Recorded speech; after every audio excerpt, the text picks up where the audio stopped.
Hello everyone, let us see problem on consignment account. So the question is Ratanlal consigned 500 boxes of tea costing rupees 100 per box to Sohanlal.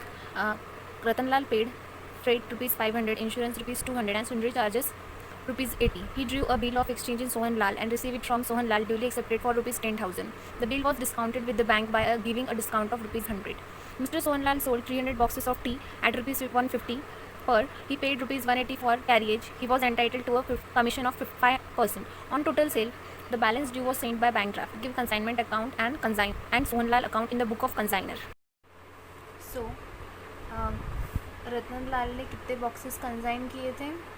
500 boxes into उसका costing क्या था? पर box 100 rupees. So 500 into 100 equals to 50,000. Okay. Then to cash account. Cash account मतलब रतनलाल ने कितने freight पे किए थे? 500. इंश्योरेंस के लिए 200 and sundry expenses 280. So equals to 780 rupees. Okay. Then discount on bill account. Discount कितने रुपीज़ का मिला था? 100 रुपीज़ का. और कंसाइनी अकाउंट के एक्सपेंसेस कितने थे? सो कंसाइनी ने कितने एक्सपेंसेस किए थे? क्वेश्चन में मैंने आपको बताई थी. Mister Sohanlal paid rupees 150. He paid 180 for carriage. So consignee के एक्सपेंसेस कितने हैं? 180 रुपीज़. Then by consignees account. तो कंसाइनी अकाउंट से कितने ट्रांसफ़र हुए अमाउंट? उसने कितने गुड्स सोल्ड किए? So 300 goods into 150. उसने कितने गुड्स सोल्ड किए थे? 300 boxes of tea at rupees 150. So 300 into 150 equals to 45,000. Okay. I hope आपको समझ में आ रहा होगा. देन इसके बाद 45% और कमीशन कितना कहा गया था हमें? 5% ऑन टोटल सेल. सो 45,000 का 5% कितना आएगा? 2250. सो कमीशन कितना होगा? 2250. एंड अब होगी एंट्री कैलकुलेशन क्लोजिंग स्टॉक की. सो क्लोजिंग स्टॉक किस पे ये होता है? इवेल्युएट जो जितने भी गुड्स अनसोल्ड हैं. सो हमें कितने गुड्स कंसाइन किए थे? 500. उसमें से सोल्ड कितने हुए? 300. तो जो क्लोजिंग स्टॉक का कैलकुलेशन है वो कितने पे होगा? 200 पे. तो अब हमें वैल्यूएशन ऑफ क्लोजिंग स्टॉक देखना है. तो सबसे पहले cost price of closing stock. Unsold stock कितना था? 200 इंटू पर यूनिट का कॉस्ट 100 इक्वल्स टू 20,000. देन हमें 780 लेना है. क्या था वो? Proportionate non recurring expense into unsold unit 200 upon total unit 500 equals to 780 into 200 divide 500 equals to 312. So ये हम यहाँ लिखेंगे. ये हो गया कंसाइनर का. इसके बाद proportionate non recurring expenses by consignee. So non recurring expenses consignee के कितने थे? 180 rupees. So 180 here into 200 upon 500. 180 into 200 divide 500 equals to 72. So now अब हमें इसे ऐड करना है. 20,000 plus 312 plus 72 equals to 2384. So this is our value of closing stock. So closing stock की value कितनी आई है? 20,384. ओके. इतना समझ में आया. फिर हमें इसका टोटल लेना है. इसका टोटल देखते हैं. कभी भी वही वैल्यू हमें यहाँ पे लिखनी है टोटल में जिस साइड की वैल्यू ज़्यादा हो। सो इस साइड की वैल्यू हमें ज़्यादा दिख रही है, सो इसको कैलकुलेट करके यही वैल्यू दोनों साइड में हम लिखेंगे। सो 45,000 प्लस 2384 इक्वल्स टू 65384, और यहाँ भी लिखेंगे 65384। Then we have to find net profit. Net profit कैसे निकालते हैं, इसको टोटल करके इसमें से माइनस करना है। सो देखिए 50,000 plus 780 plus 100 plus 180 plus 2250 equals to 53310। So what is the total amount? 65384 minus 53310 equals to 12074.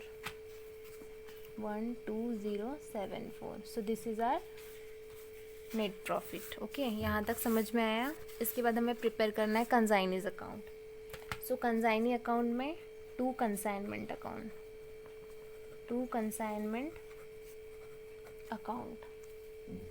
Consignee account से कितना ट्रांसफ़र किया था कंसाइनी ने कंसाइनर को 45,000। सो ये 45,000 यहाँ आएगा। फिर बाय बिल्स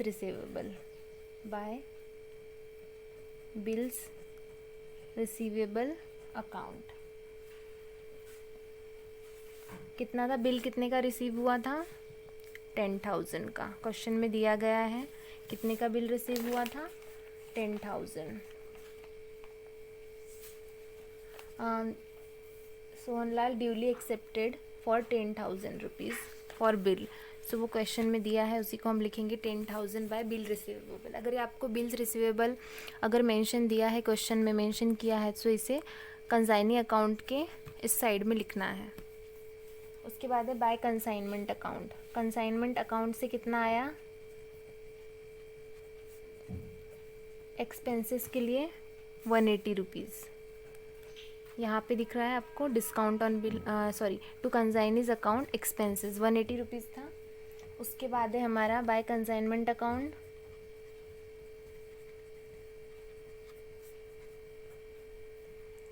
कमीशन कितना आया, 2250।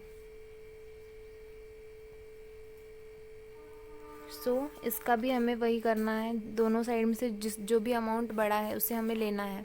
सो यहाँ पे कौन सा अमाउंट बड़ा दिख रहा है, 45,000। सो यहाँ पे 45,000, यहाँ पे भी 45,000। ये हो गया कंप्लीट। देन लास्ट में आता है good sent on consignment account. तो इसमें टू ट्रेडिंग अकाउंट के लिए कितना वैल्यू था, 50,000, मतलब 500 into 100, 500 unit into 100 rupees equals to 50,000। ये कंसाइनर ने कंसाइनमेंट के लिए भेजा था 50,000। ओके, और फिर बाय कंसाइनमेंट अकाउंट भी कितना था, उतना ही था।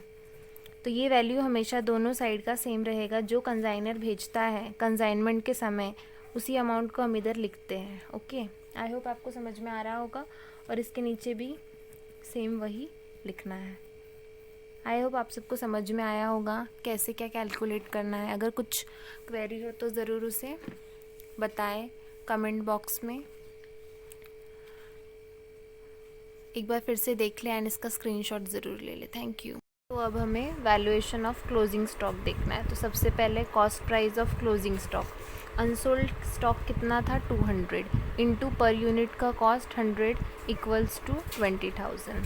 देन हमें 780 लेना है, क्या था वो, proportionate non recurring expense into unsold unit 200 upon total unit 500 equals to 780 into 200 divide 500 equals to 312। So ये हम यहाँ लिखेंगे। ये हो गया कंसाइनर का। इसके बाद proportionate non recurring expenses by consignee. So non recurring expenses consignee के कितने थे, 180 rupees. So 180 here into 200 upon 500. 180 into 200 divide 500 equals to 72. So now अब हमें इसे ऐड करना है. 20,000 plus 312 plus 72 equals to 2384. So this is our value of closing stock. So closing stock की value कितनी आई है, 20,384. ओके, इतना समझ में आया. फिर हमें इसका टोटल लेना है. इसका टोटल देखते हैं. कभी भी वही वैल्यू हमें यहाँ पे लिखनी है टोटल में जिस साइड की वैल्यू ज़्यादा हो.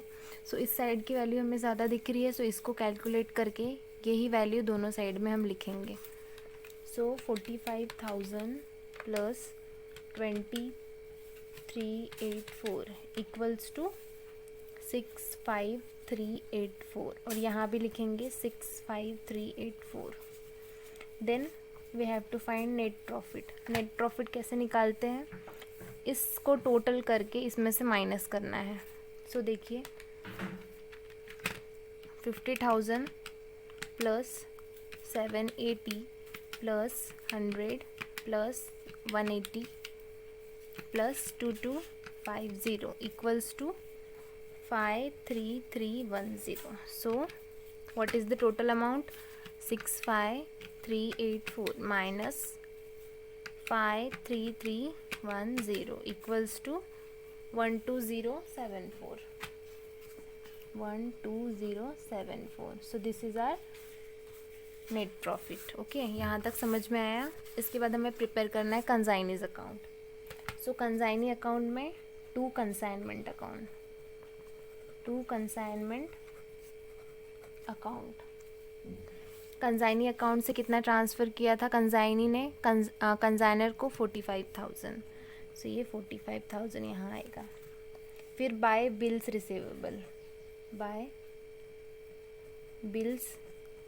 Receivable account. कितना था बिल, कितने का रिसीव हुआ था, 10,000 का. क्वेश्चन में दिया गया है कितने का बिल रिसीव हुआ था, 10,000.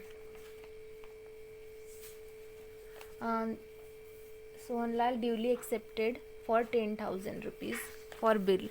सो वो क्वेश्चन में दिया है, उसी को हम लिखेंगे 10,000 बाय बिल रिसीवेबल. अगर ये आपको बिल्स रिसीवेबल अगर मेंशन दिया है, क्वेश्चन में मेंशन किया है, तो इसे कंसाइनी अकाउंट के इस साइड में लिखना है. उसके बाद है by consignment account. Consignment account से कितना आया, एक्सपेंसेस के लिए 180 रुपीज़.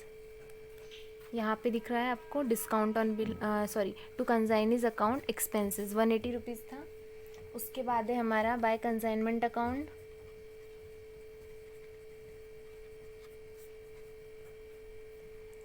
कमीशन कितना आया, 2250. सो इसका भी हमें वही करना है, दोनों साइड में से जो भी अमाउंट बड़ा है उसे हमें लेना है. सो यहाँ पे कौन सा अमाउंट बड़ा दिख रहा है, 45,000. सो यहाँ पे 45,000, यहाँ पे भी 45,000. ये हो गया कंप्लीट. देन लास्ट में आता है good sent on consignment account. तो इसमें टू ट्रेडिंग अकाउंट.